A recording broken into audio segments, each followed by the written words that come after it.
They stay alive through so much. Like, they insist on surviving through so much. And for me, it's so, I frankly covet it. I long for it. I wish I was like that. Like, I wish that I loved to live.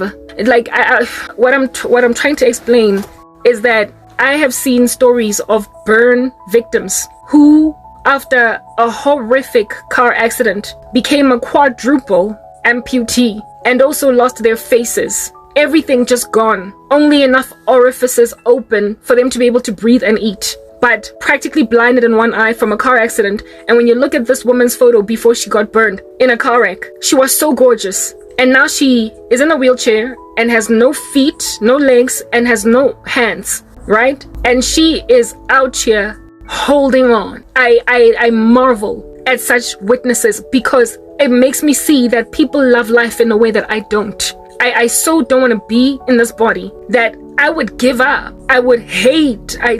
Long story short, I've got a DNR. I have got a do not resuscitate on me. I would not want to be rescued from a car wreck like that. I would not want to live. And I feel like if at all I were to be burned like that all across my face with no hands anymore and no feet, I would be so suicidal that I would have to be put on suicide watch. And yet there are people who not only survive that, but insist on living. They insist on living. And then there's the ones who are always hungry. They just have no food. They have no home to stay. They're in a homeless shelter. Like the homeless for me, like people, hobos on the street. I marvel at the fact that they don't commit suicide. I literally marvel. The way that humanity so considers life precious, the way that God has built them to love life. They just endure some of the most impossible life situations to a point where I wake up and realize that I have a problem. Because I don't want to live. I'm in so much pain, and it's been like that all my life. An inability to fulfill purpose, an inability to work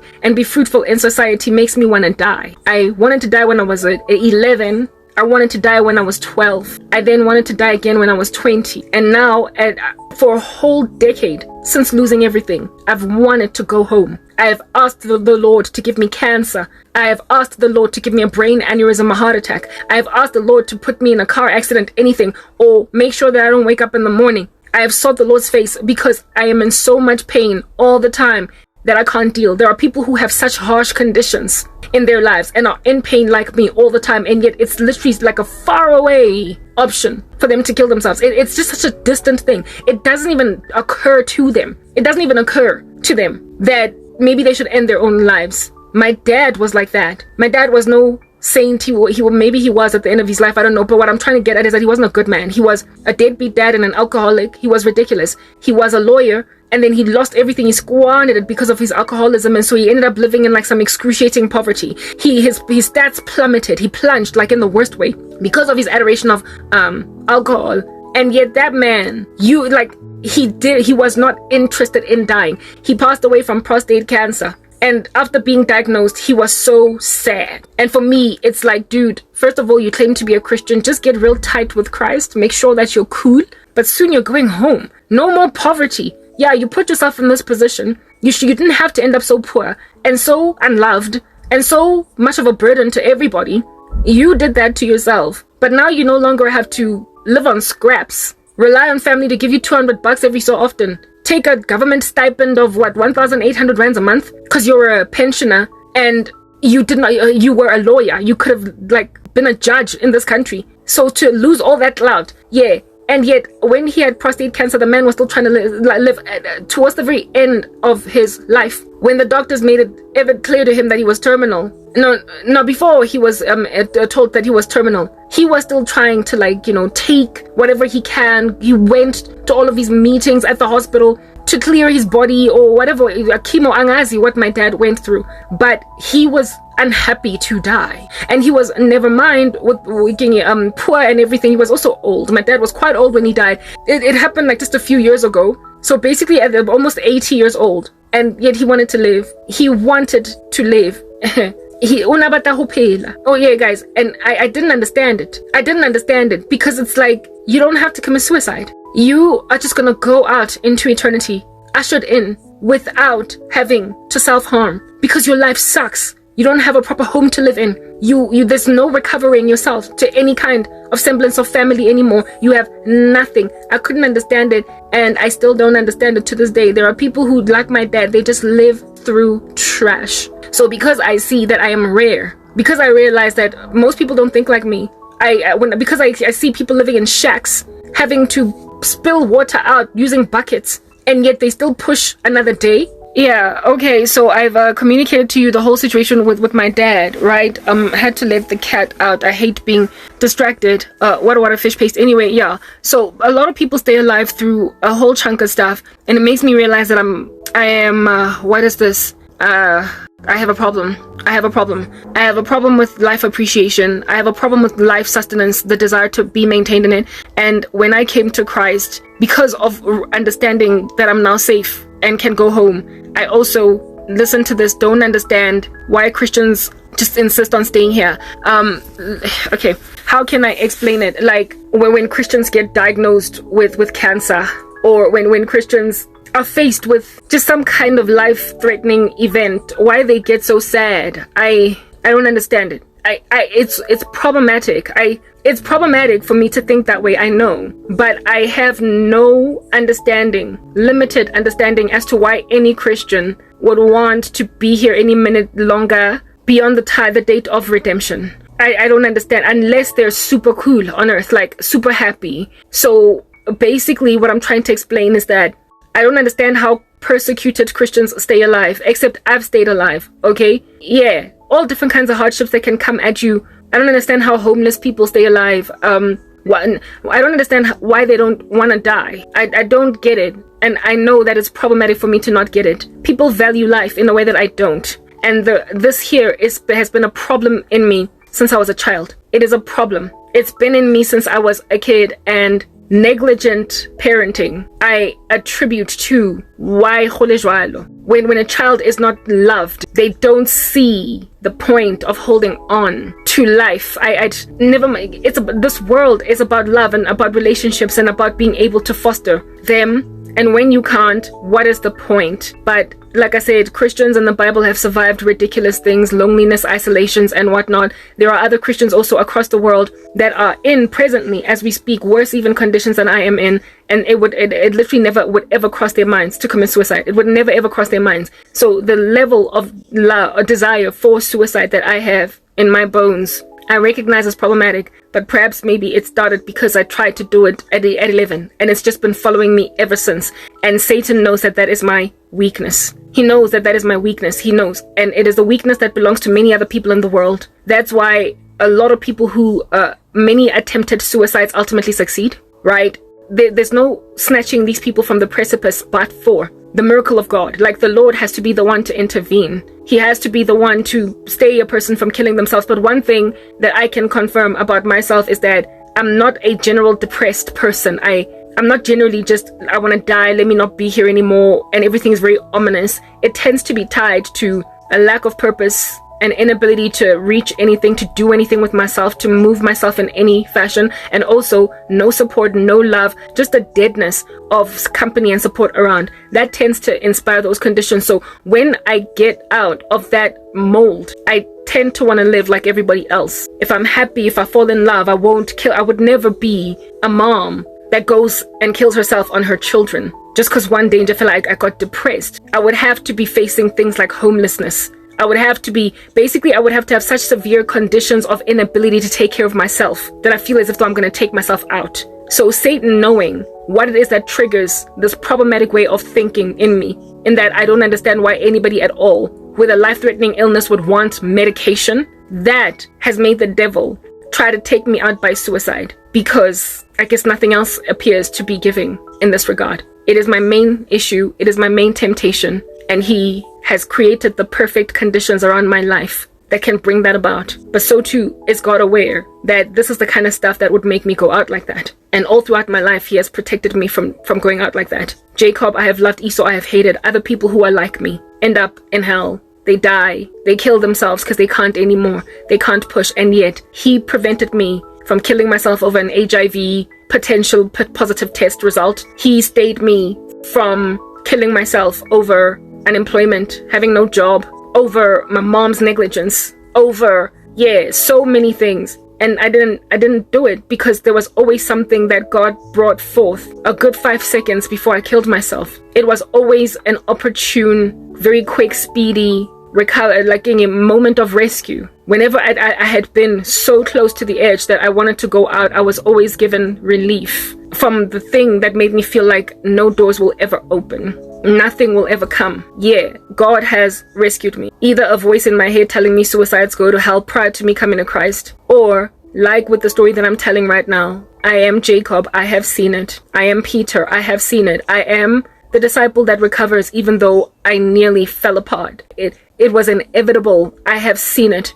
All Christians can vouch for this, I would imagine, that there has been a hand, the fingerprint of God all throughout. There's been something that while other people fell apart from it, they stayed intact. 1,000 fell on their side, 10,000 fell on their right hand, and yet it did not come near them. All Christians can attest to this in whatever capacity. With me, it is the tendency towards suicide. Other people, it's alcohol abuse, drug abuse, pornography. You get my point. Whatever might be the thing that is your trick, the main way that Satan can take you out. Yeah. With me, it's suicide. It's suicide, and it's been suicide, like all throughout my life. An inability to have purpose and no love from family, no appropriate response from people around. Satan saw this and got me targeted. He got me betrayed by friends so that I would have no support when I was down. He got me isolated by the world, given that they tended to prosper to heal me. I told you that my cousin and her boyfriend were my shock absorber. During the time when I was sad, she and her boyfriend made it that much easier. I was extremely suicidal, but they made it a lot easier. So human comfort, being there for me, has worked to stay me. My one cousin was mean, but then God made the other two, my other cousin and her boyfriend, nice. And that was a shock absorber. God brought that before I was even born again. Go Durban, when I wanted to commit suicide, bathtub, full of water, wanting to drown myself in it. And God tells me, what do you call this? Hell, you're gonna go there, right? Through reminding me of that former friend of mine in high school. The therapist lady tells me, what if you don't make it? I'm like, there's no way, like I have to. And then I get a letter. Like the devil has been trying to kill me, y'all. Like, and my prayer is that this is the last time that God is gonna give him avenue to try and take me out by suicide. Like, let this be the last time. I don't ever want to go through this again. I mean, I feel like it's been 10 years, okay? Like 10 years of this test. When I get out of this, my prayer is that I will never have another event of this nature in my life. That I will never be threatened again with suicide. I have got to never ever be without love. Because you see, it's a factor. It's a combination of things. It's a cocktail of events. It is a cocktail of factors that contribute to me wanting to die. It's never just one thing. It's never just unemployment. It's never just not being able to study. It's never just what do you call this? A lack of love or a lack of respect or a lack of acknowledgement of my person. It's never just. It is always all of them in one sitting. Like all these factors have to be applying in one sitting to get me to that point. I told you in high school my mom was still negligent, but my teachers loved me. I was popular. I was pretty. The boys were always shellering. So that was enough. The shock absorber was that. Even though my mom's negligence was ridiculous. Thanks to her negligence, however, I dropped the ball in grade 11 on my academia and what have you, but I did not want to die per se. It was when all of these factors were all like in one fell sweep, when they were all just yawning in my ear, that I now wanted to go out. When I had nothing to do with, no one supporting me looking like I'm going nowhere, and the walls closing in on all sides, when all of them were operating at the same time, that's when I wanted to drown myself in a bathtub. When I had no one, when I had nothing, etc. It's always been like that. So yeah, at different portions of my life, I have had mean friends. I've had, a bad rap with my mom. Like I've been kicked out of home, made to quickly get in a new apartment. Yeah, I've had many things happen to me, but they have never happened. It's only been in certain only spots that all of them have come at me at the same time. And Satan knows the cocktail of drugs, if you want to call it that can make me overdose. He knows the cocktail, and God has never ever given him the ability to truly finish me off. But he tried to. When I was that age 20, here it is that I'm waiting to get a job from Liberty Life. That's the one thing that I'm holding on to for dear life. If I don't get this, I feel like I can't push anymore. God knows what my linear regression constraint set is. So my mother gets not an email, sorry, but a phone call from my aunt, and my aunt tells me that I have regrettably not been accepted. And then an angel, I believe it was an angel of God, proper, because a thought or an impression just rocked up in my mind to defy what I was being told. I was not saved at the time, did not know things of the Spirit, did not know things of being led and what have you. In Christ, I was just lost as lost can get, like a doornail. I was dead as dead can get. Yet somehow I had looked at my mom, even I was tempted to initially just cry, but I was like, there's no way. I looked at my mom in the eye. I was like, there is no way. There is no way that Liberty Life rejected me. There's no way that they regret to inform me that I did not make this learnership. It's a lie from the depths of Sheol. There is no way. Guess what happened? Satan tried to take me out. Guess what happened? I told you guys that before they called learnership candidates, to tell them successfully hired or whatever, you can start on the whatever of August, they sent regret letters to them first. And the regret letters were sent in the post. They were sent in the post. So this whole process, I remember, it took like 1, 2, 3, 4, 5, 6, 7 weeks. I'm still waiting. Yeah, in that time, they sent regret letters to those learners that did not make it. In the learnership program that I applied for, there were 3 Karabos. 2 girls and 1 boy. 3 Karabos, right? 2 of us made it. 1 of us didn't. The boy did not make it, right? The 2 girls made it. The boy did not make it. Yeah. And the boy's letter, the boy, let's say his name was Mokwena and mine is Hlongwane, right? They sent a letter to Karabo Hlongwane at Karabo Hlongwane's address on the Excel spreadsheet. I guess it was an error. I could say an input error or whatever type setup thing. And then instead of sending it to Karabo the boy, that you have been rejected, you have not made it type thing, they sent it to Karabo the girl and send it to my aunt's address and said that you haven't made it. Yes, it's Satan. Guys, the devil did that. Like this entity knew that this here, she's mine. Lo muntu lo uzohamba. One of these days, she started at the age of 11. Now she's gonna go. Now she's gonna know that hell is real. And so what the devil did was cause that error inside Liberty Life. They sent a regret letter to Karabo Hlongwane at Karabo Hlongwane's address, and likely the Karabo Mokwena probably didn't even get a regret letter. That guy did not get a regret letter. I would only later learn what happened, what you might call this, once the learnership happened. I discovered that out of the 3 Karabos that interviewed, 2 women made it, 2 girls, and the 1 boy didn't. So I figured that likely that guy probably didn't even get an apology letter, or maybe he called in on some. So what happened? And they were like, sorry, you didn't make it, young man, type establishment thing. Yeah, they sent me a regret letter. They sent me a regret letter instead of that guy.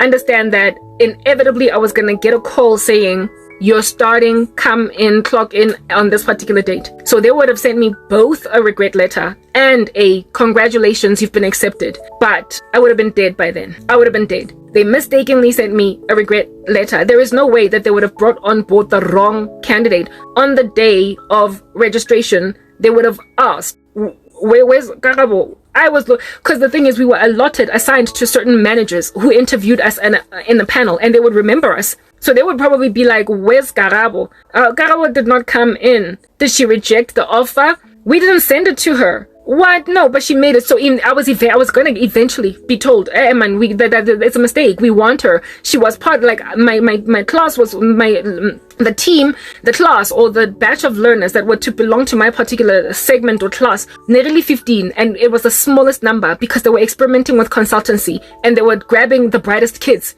And they put us in this one. The other classes had like 45 kids each, or like getting 38 or whatever. We only had 15. We were only 15 of us because they were literally experimenting on creating consultants out of us. There was no way they were gonna miss one. There was literally no way that they were gonna miss one. Okay, they put me in consultancy, and I was not gonna pitch on day 1.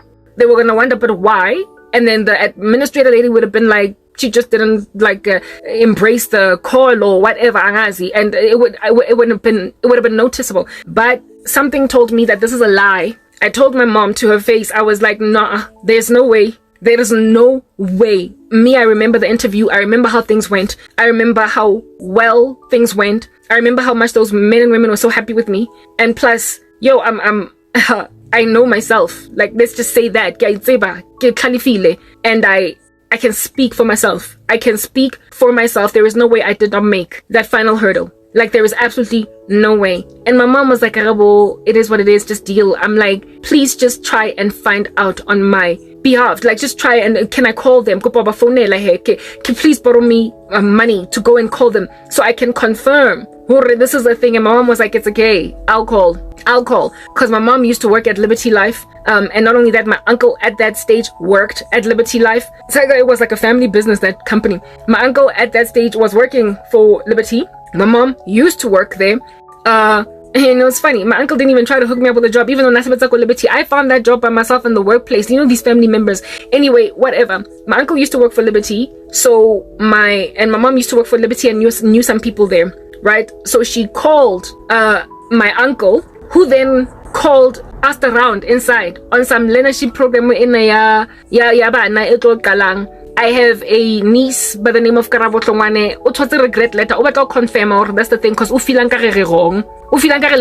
She feels like you are wrong. She feels as if though the regret letter was a mistake. Please just confirm if it is, so that we can just take it back to her, so we can just give a piece that she did not make it, that it was a regret, right? Type setup thing. And within the same day, they came back and they were like, sorry, no, that was a finger error, essentially a typo, like an Excel spreadsheet issue, that I made it. I was basically the first candidate to be told, congratulations, you made it in, because they were not ready yet to tell us. They were not yet making phone calls to let us know that we're going to make it.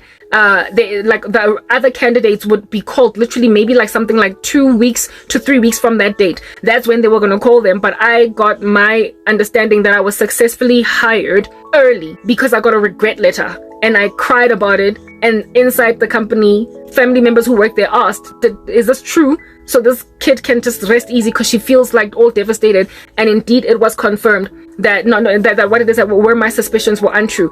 How long was it gonna take for me to recover? Basically, not recover. Listen, so I get a regret letter.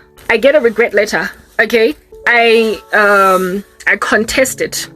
If I did not contest this regret letter, all the other kids who made it would have been called from that date in about 2 weeks. I was going to be sitting at home for 2 weeks in macabre, melancholy, with a sense of foreboding encircling me. Particularly busy, that workplace, again and again and again. I was going to commit suicide. It was enough time. Like I said, when a person is extremely suicidal, 6 months might be nothing to most, but it's like 6 years to a heavily suicidal person. 1 day might be nothing to most, but 1 day is like a year to a suicidal person. 30 minutes is like 30 hours to a suicidal person. That's why it is utilized as a form of encouragement to say to suicidal people that suicide is a permanent solution to a temporary issue, because just how overwhelmed you are with despair and melancholy and feeling like you want to do it now, like you need to be told that what you're doing is a permanent solution to something very temporary. And indeed, I was in a temporary frenzy. I was misled into thinking that I had lost that opportunity. I believe an angel of God told me contest it. Otherwise, I would have probably pined and my mom was going to come home from work with me dead, and the bathtub or whatever it is that I was going to do to kill myself. But instead, God's forces told me to have that validated information. And within a day, I found out that, no, you made it. And then later only did I receive a phone call. I got another phone call. I got another phone call because the person who was calling to let the candidates know that they made it was a different one from the one that confirmed that I made it. So I got a call. It was just a formality. Hi, is this Karabo? Yes. It is Karabo. Hi, Karabo. This is Sperm from Liberty Life. Congratulations, you made it into the leadership program. And I was like, oh, thank you so much. I acted all excited, like I did not know, because the person who told me was not supposed to really share the information. It was confidential, and they would have, of course, appeared to be picking sides or whatever. You get my point. Like, just unprofessional. So I had to pretend like it was news to me when I found out, but I already knew something like 2 to 3 weeks before everybody else found out. So basically, God saved me. God rescued me from suicide by simply giving me news in advance before it came, because he knew how much I could take at that stage. He's the one that put the linear regression constraint set around me, saying, Satan, you will go this far and no further. And this constraint set was around me all throughout my life, even before redemption. The devil could not take away the opportunity from Liberty Life. He could not cause that door to be shut. He could not make them not to hire me. He could not manipulate things to take that opportunity. But what he could do is create an optical illusion that I didn't get it. And he did. And it caused me to panic for 5 seconds. But then I contested it and learned quick and furious that I made it. And it saved me. Well, the rest of my days, while waiting to start, were leisurely. I was watching TV happy. I was eating. I was okay. I was sleeping right. I was waking up and sitting down. I was taking walks in the neighborhood, enjoying scenery. Hey, guys, as in, when a person is suicidal, they cannot even see how green a blade of grass is. They cannot see how, like, this top that I'm wearing is like a yellow burnt orange color. It's just gray. They cannot see the sun. Everything. It's like a sense of foreboding. It's so overwhelming. It's like smog in the air. You cannot see anything. The beauty of that neighborhood that my mom was staying in, Go Devin, for the first time, I saw it. I was there for a few weeks at that stage. And for the first time, I was able to see every color. For the first time, I was able to see people and greet them. I lived not far from a university, and I was able to see the students there, people who were my age, basically people that could be my friends. For the first time, for the first time, I saw them. All along, I didn't see that varsity. I didn't see those students. I didn't see anything but the foreboding, gloomy cloud around me. First time, I saw the glory of my bedroom, the house, and I laughed at a show on TV. I waited, and then I went to Johannesburg and started attending. Thank God the Lord moved my mom to Johannesburg afterwards, so then I did not have to live anymore with my uncle. Now I was living, with my mom, because shortly afterwards she was moved to a branch in Johannesburg of the company that she was working for. So then I was able to move home. Everything fell back into place, like a hand to a glove, and I was in so much happiness. I was in so much peace. I was so happy. I met friends. The learnership started. I made a best friend. Most of my friends were guys. And then I had one bestie, which was a chick. We were tight. It was fun. I was learning. I was happy. And I was never, ever again unemployed from that date, ever again, until 10 years ago. Everything that happened was fashioned by God to get me to where it is that I needed to get. And the loss of my career 10 years ago was to test me now that I was a Christian. Now that I am a Christian, I then got sabotaged and lost a career and the same set of conditions, that the cocktail basically of disaster that can encircle me to cause me suicide. It commenced in 2014, and ever since then I've been wanting to die. I've been suicidal, but never doing it. And in the beginning, I was so strong against the spirit of death over me. It was hovering because the conditions were alive that always get me there. No love, no respect from family, underestimation of my person. No one is trying to look at me. No one is trying to call me. No job, no purpose, no school, no education. Just a loser sitting at home, losing everything. The same conditions from back then literally are here again. And this time they lasted 10 years. This is 20 times the pain that I've endured. The first time I waited 6 months to get any successful interview at all. This time around, it's been 10 years, so twice the amount of time. The first time I would have died within 6 months. I was not going to make 1 year if nothing gave, because I had no Holy Spirit. This time around with the Holy Spirit, I've been able to push a decade. I would never have been able to be in these conditions for this long without the Holy Spirit. So just the fact that I have survived this near-death experience so far, I mean, I'm still in it. I'm still in it. But the fact that I have survived for so long, for as long as I have, evidences the power of God. But you must remember what happened when I was just 20. That happened when I was 20, my 21st birthday. When it happened, I was working and I was happy. My best friend from the learnership was there. It was done at Kotladi, right? Because I was still living No, was I still living there at the time? No, yeah, I was definitely still living there at the time because my mom was yet to move to Johannesburg. But I spent I had a braai for my 21st. I had a braai at my it was my grandmother's house before, but it was then my uncle's house. I had a braai at my uncle's house, and I invited my friends, and I was just so happy. Oh, and I got recovered. To that cousin that gave me grief, I forgave her. But this time around, I had gained a new friend, her sister. So in the beginning, her sister and I, she was always the kid. So I would always used to look at her like, whatever. Hi, okay, yeah, bye-bye. Okay, Uswahao, where's your sister? But then after this event, after this whole thing happened, she and I were now really tight, like really, really, really tight. Our relationship was burgeoned by the fact that she was there for me and her sister. I just looked at her like, I see you. I never ever, it left such a bad taste in my mouth, this cousin of mine, what she did to me, how disloyal she was to me, that I never really truly recovered. But you know that saying, fool me once, shame on me, fool me twice, shame on you. Well, it's now shame on her, because she fooled me once, I forgave her. She then did it again. But this time around, because the first time I bounced back, remember I sent her that text message and I said, after I was lamenting about my clothes, that whole story that I told you about the clothing and how she just ransacked my clothes and didn't even iron them, wash them, nothing. And I lamented, I raised that as an issue, and then she called me bitter. And my response to her was, whenever a person is down, the only place that they could go is up. Yeah. I sent her that, right? And I rose, guys. I defied her. Like I shot up.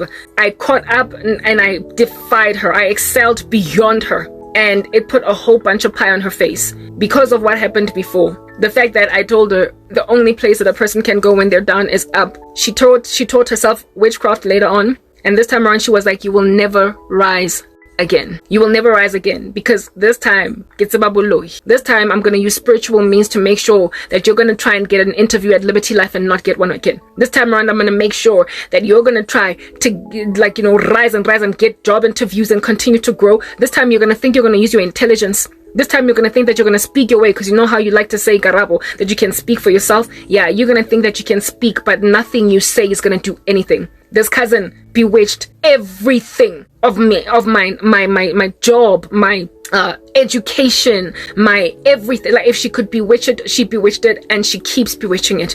And last night I had more dreams of her just coming at me, making sure I don't go anywhere. You know how, like I said, I like to say that I can speak for myself. I have a ministry, I'm sharing my heart, and I am trying to monetize this YouTube channel. It's not ever going to happen. It appears this is not going to happen.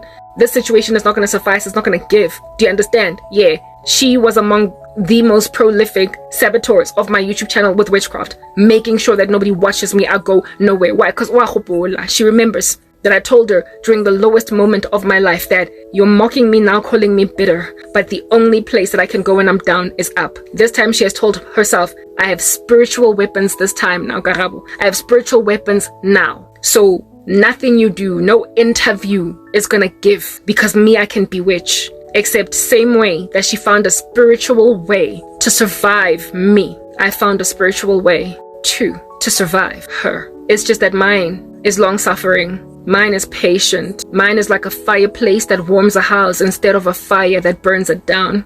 Mine takes time, but I also found spiritual means to survive you. It's that basic. I got born again at 26 and a half, and this woman turned to Satan. And she ripped everything from underneath my feet and closed me underneath such a thick blanket that apparently I could never ever come up for air again. Except unlike back in the day when I didn't know Jesus. And so therefore he only let me endure that for 6 months. This time around I know him. And because I know him, he's allowed this to linger for 10 years. But just in the same way that he got me out, go Liberty Life back then, by giving me that opportunity that opened all of a sudden, he will give me another opportunity. And just in the same way that in the run-up to me going for my final interview at Liberty Life, she was telling me, you're bitter. So too will I get a final interview somewhere, just in the run-up, with her saying of me, I'm bitter. I had such horrific nightmares about this cousin. Last night, I was bombarded by just a plethora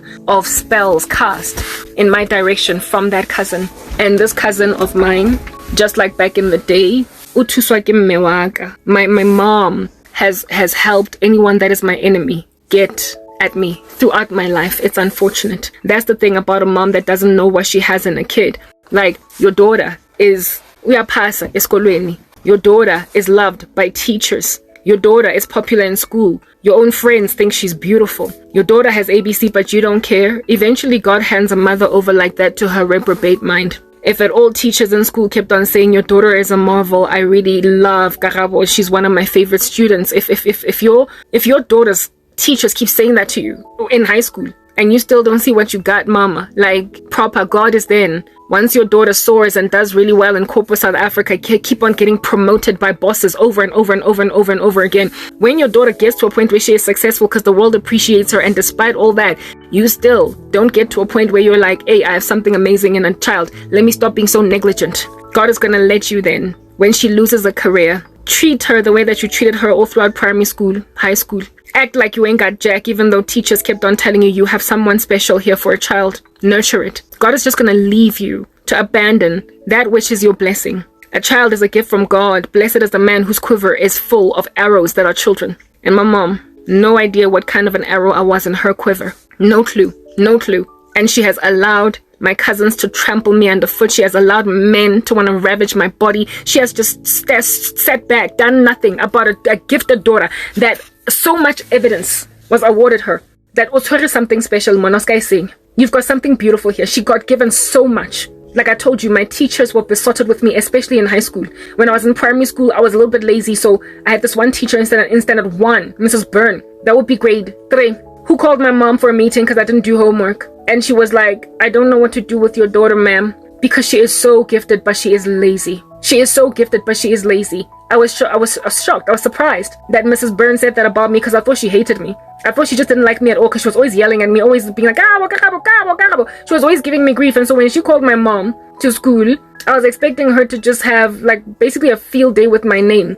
Instead, she went and complimented me, but then highlighted all the challenges I had. Here it is that you've got a kid with a whole bunch of potential. There's a reason why she's dropping the ball. There's a reason why she feels no incentive to do anything. But when I got to high school, I became self-motivating. So no longer did Miss Byrne, Tanamount, have to tell my mom, your daughter's really gifted, but she's not pulling her weight. When I got to grade 9 especially, I was like, enough is enough with just gliding by. Enough is enough with 60%. I am actually going to study. And I started to do really well. Honor roll type stuff. Yeah, that's when teachers started to flood to me like smarties. That's when they started to love me. That's when they started to choose me to do all different kinds of things. That's when I started to be leadership material to them. That's when I started to become a teacher's pet. And it was at the point when I was a teacher's pet that my mom ought to have seen that you're messing up, because this time around, there were no caveats. This time around, there were no terms and conditions, fine print. There were no buts and ums and ahs. There was just compliments. Your daughter's amazing, this, that, blah, blah. No but. No.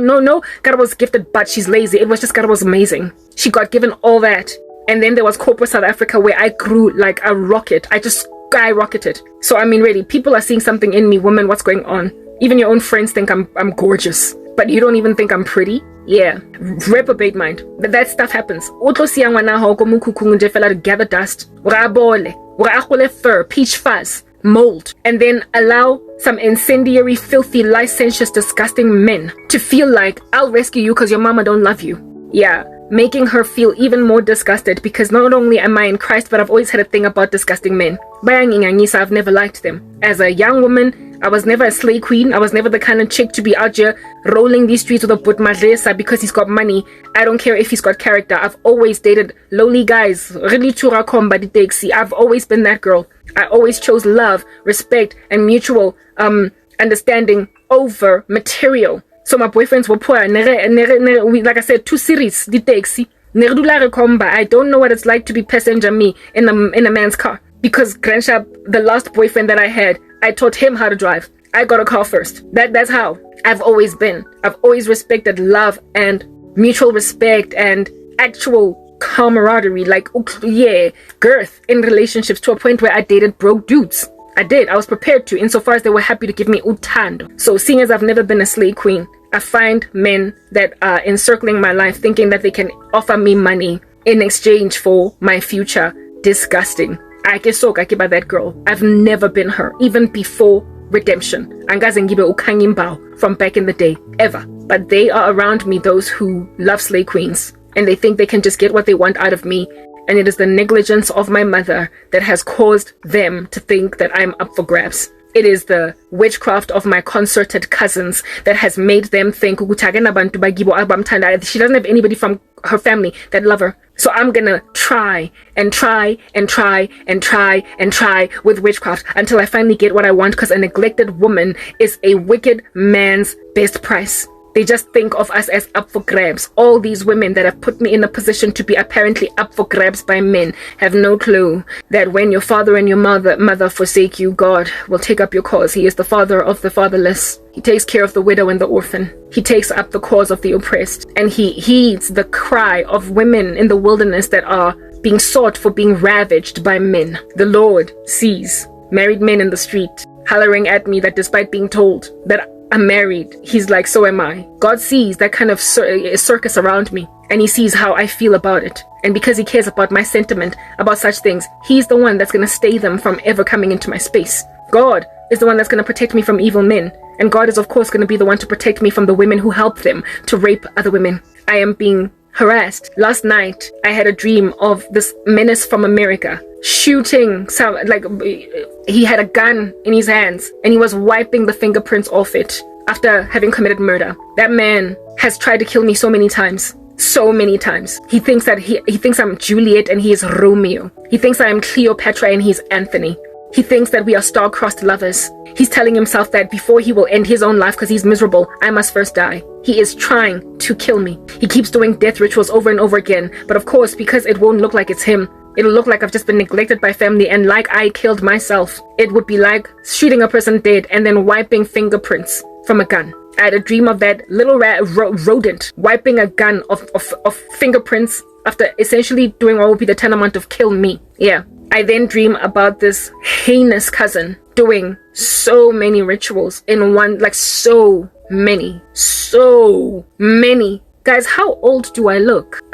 The reason I'm asking how old do I look is because in this dream, this cousin of mine, the very same one that betrayed me all those years ago, she was trying to make me look 32. The age in particular that was honed in on in my dream was 32. I don't even know what in the world is going on over there. I literally cannot tell you. I'm 40. I know I look young, but I don't know how young I look. But my cousin was just so beside herself with determination to age me, even if it's ever so slightly, that she literally gunned for the age of 32. Like, it was glaring so much beeping at me in my dream, this age of 32, that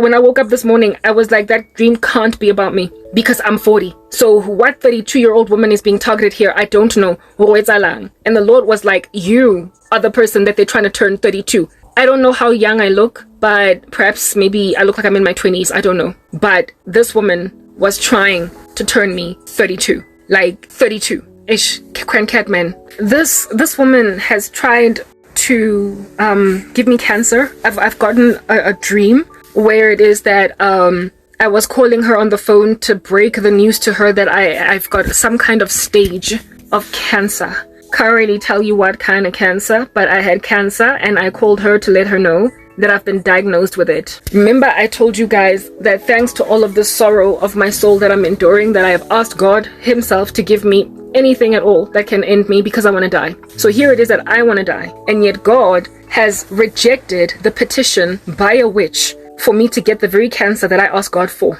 I asked God for cancer, God says no. A witch then insists on sending it to me anyway. I'm still waiting to get cancer, except it's not coming. She's been frustrated. I don't know how many death spells she has done. They haven't worked. And now she's trying to turn me 32. I don't even know why 32, because I'm 40, but it must be because I look young. And I don't know how young I look, but so young that apparently, allegedly, 32 is something they're willing to settle for. Like, I would be delighted to look 32, given that I'm 40. So if I look younger than that, then clearly God has preserved me. Clearly God has preserved me, evidently. But what in the world then is the thing that is threatening me right now? It is the very thing that threatened me back in the day, suicide. There's always only ever been one real threat to my life all throughout my life. I've never been a junkie, a drug addict. I've never been in an abusive relationship. I've never been a bad driver or just a reckless soul, or I've partaken in extreme sports. There's never really been any loss adjustable, true and truly underwritable risk that I had in my life of death at a young age other than suicide. That has always been the thing that could have taken me out early. So here it is that at 40 being gunned for to be 32 overnight. Like, I don't know, like to be rather 32 looking instead of, yo, what does a 32-year-old look like? They all look 24, 5, 6, 7, 8. Yeah, it takes a long, like, people look the same age for a long time. Don't you guys agree? So I don't know. I don't know what they're doing. People look the same age for a very, very, very long amount of time. It's hard to see, to tell the difference between a 25-year-old and a 34-year-old sometimes. It's really hard. You can't tell. Some people, when they come out here with their ages on YouTube, I get shocked because they look much younger. A lot of times they tend to look much younger. Because to me, everybody in their 30s kind of looks like they're in their 20s. It's just looking that way to me. Millennials in particular, they're just not aging. Like, I don't know. There are so many, like, there are women in their 40s on YouTube whose channels are dedicated indeed to basically speaking to 40 plus women. You know, women who are over the age of 40. And I get shocked to see 40 plus in their description box because now I'm thinking this entire time, 27. I have a bad sense of understanding what a person looks like because I'm gauging how old people are. Like, I don't know. They all look 20 something. Like, I'm sorry. I don't know. Like, it's just man. Anyway, whatever. Y'all can argue with me or not. You can either agree or not. Don't we all sort of kind of look the same from like 27 all the way up until 39? Is that not like a thing? I think it is. I think it is because I see it on social media. I see women in their 40s out here, me guessing that they are 28, and then I get shocked out of my mind that they're 44. Like, I don't know. It's whatever they're eating these days, angazi. But apparently, allegedly, I am supposed to turn 32 soon. Like physically, angazi. What in the world does a 32-year-old look like? They look like a 28-year-old. A 32-year-old totally looks 25. They do. There's actually a woman on the internet recently that put a birthday candle, a hair content creator, because I watch a whole bunch of hair content online for see hair. Yeah, this chick was out here blowing out birthday candles, and her birthday candle cake was 32. And I was shocked because I thought she was still in college. I thought she was like a student in America, but she was 32. So I was like, whoa, this chick is actually not that much younger than me, and yet she looks like she could totally still be in university. So I don't know, angazi. But long story short, witches, you're living in some strange, weird world where you can defy such things as those. Like, if a person has got genes from her mom and her dad to make her look 21 at 34, then why are you trying to make her 32 looking at 40 when apparently she looks how old at 40? I don't know, and at this point I really don't care. But what's imperative is that not only are they trying to age me, but they're trying to kill me. They're trying to thwart my ministry. They don't want me to speak. They want me to be maintained in nothingness. They want to surveil me for the rest of my days. They want to ascertain I don't go anywhere. They keep on squashing me into an already squashed space as if though I'm not already squashed. And they are hiding my letter of acceptance. They're hiding my letter of congratulations. You've made the learnership. So they can make me commit suicide before time. I explained this whole chunky thing with this witchcraft from my cousin and this menace from America wiping a gun trying to make me Anthony to Cleopatra to Anthony.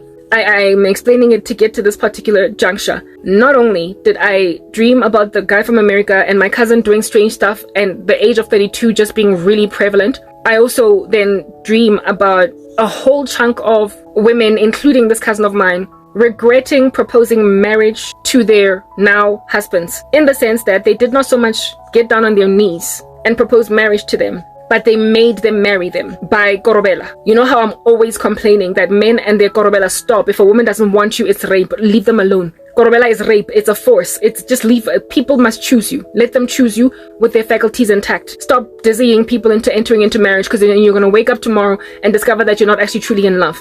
These things expire. Okay? Yeah, well, in my dream, it was rather now a whole slew, like a chunk, a plethora, like baba ga.